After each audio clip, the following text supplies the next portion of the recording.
these divinely intoxicated and inspired couples whom I have seen have succeeded. In fact, almost every single one has failed for all the same reasons. And they all stem from taking possession of that which does not belong to you. It is an instrument and a vehicle for God to reach and touch more people through you. You are like couriers. You are a conduit. You are a vessel, a portal, a vehicle. As soon as you say, thanks for the bag of diamonds, God, I'll call you when I need you, it's like a cord has been cut. The thing that connected you to the divine and made it wondrous is now severed. It's like the Cinderella spell, and it just snaps. And now you think you're in this wonderful love, this divine love, but it's now made human. Thinking, as I've watched many couples do, they think they still have this divinely inspired love, and it's so mundane.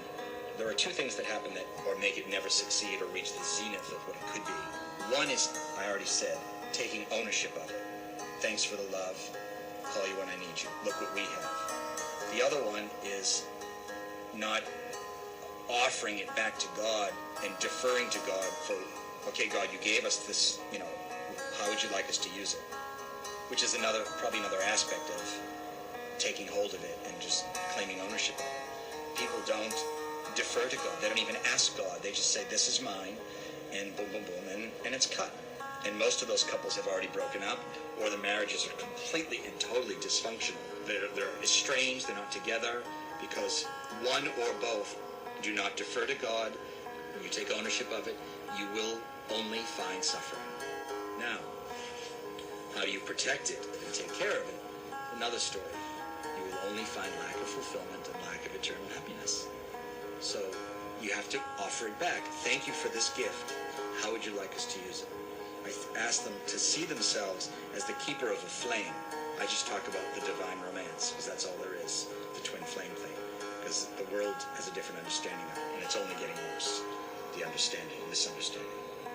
See the love you share, this divine love, this gift, as a flame that stands between you.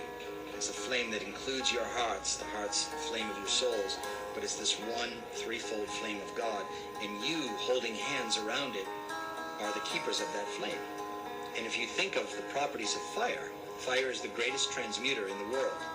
It can do all kinds of things for you and with you, but the only thing you cannot do with fire is touch it. You cannot touch it or take hold of it, or it will incinerate you. That's the best analogy I can give you for these divine loves. You cannot take hold of it and claim it as your own, or try to take it and use it for your own selfish means or pursuits. It will destroy you. And oftentimes I'll see it where one party wants to uphold that and the other one is unwilling, and that too, sadly, will destroy it. Both, because you came together both with your gaze on God. It was your passion and love for God which brought the other person to your life. So you can never forget that. God has to come first. Even if it meant leaving that person for God, God has to come first.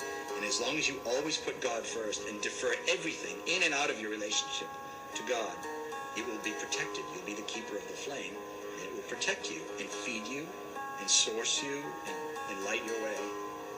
But as soon as you make it yours or try to use it to serve your own wants and needs, it will destroy you. And it may destroy you ostensibly, whereas you can see and feel it and others can too. A relationship gets violent, gets sour, or it becomes this hideous thing where there's no divinity there at all. So, as long as you do that, not what I just said, but as long as you keep deferring and you see yourself as the keeper of the flame, it will protect you. All right, but remember, the romance you want to be focused on is the divine romance, the courtship of the beloved. Have it always be about God, and know that person is God loving you through that body, and you loving God through that body. So you see each other as portals and accesses to deepen your already passionate love affair with God. See that, and you'll have no problems.